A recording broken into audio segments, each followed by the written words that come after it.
Good morning, Hank. It's Tuesday. It's Question Tuesday, the day that I answer real questions from real nerdfighters about The Fault in Our Stars movie. Also, today's video will be a response to your video from Friday, but it's gonna take me a minute, so let's get right to it. When you were writing The Fault in Our Stars, did you ever think it would become a movie? No. I mean, when was the last time you saw a movie in which the leading lady has nasal cannula in every scene of the film? It does not happen. Hollywood doesn't usually make, love stories about disabled teenagers, so no, I didn't think it would happen, but I'm delighted. Did you really cry a lot while you were on the movie set? Yes. Why? Well, no spoilers, but it turns out that there's some sad parts.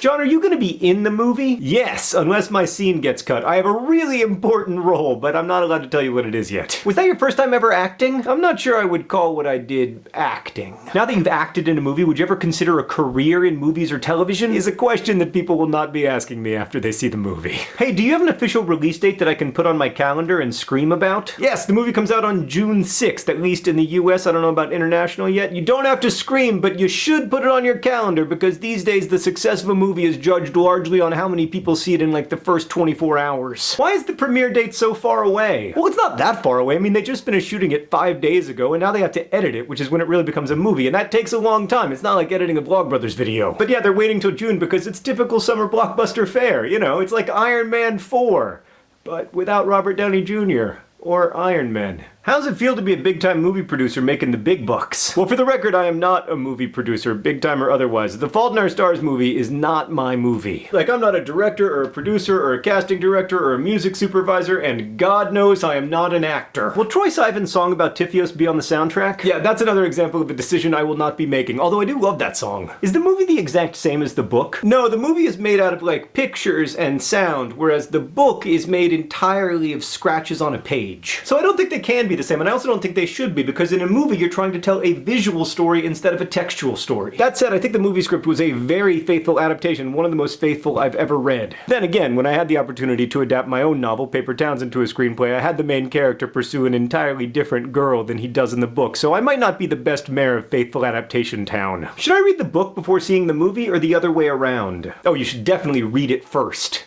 said the totally unbiased observer. Be honest, how were the kissing scenes? A+++, very good, would watch again. Since it was filmed in Pittsburgh, how did the movie recreate things that are specific to Indianapolis, like Funky Bones? Everything was recreated by amazing set designers, so Funky Bones was recreated with help from the artist and also from my wife, who helped curate the project. And then Sarah flew out to Pittsburgh for Funky Bones Day to make sure that everything looked right, and it really did. Even from 6 inches away, I could not tell that I wasn't looking at the real Funky Bones. Sorry for the double negative. By the way, did I tell you that Sarah's leaving her job at the Indianapolis Museum of Art in order to curate and host a show with PBS Digital called The Art Assignment? Link in the doobly-doo. Oh, I'm sorry, I should have mentioned that weeks ago. Terrible husbanding. What do you think about people saying Shailene is too attractive to play Hazel? Well, I'm offended on Hazel's behalf. When in the book does it ever say she's not attractive? She's very attractive. Did you have any preconceived ideas about movies that got blown out of the water? Yeah, on some level, I always thought that movies were really about, actors and directors and producers, maybe a cinematographer. I never really understood how all those people who are listed at the end of the credits are absolutely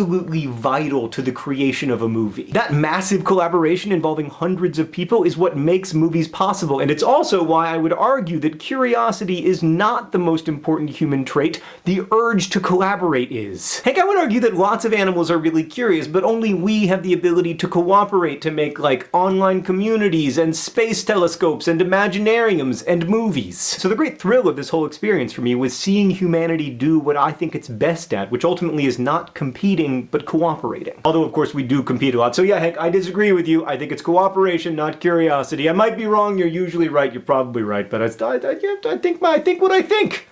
I'll see you on Friday.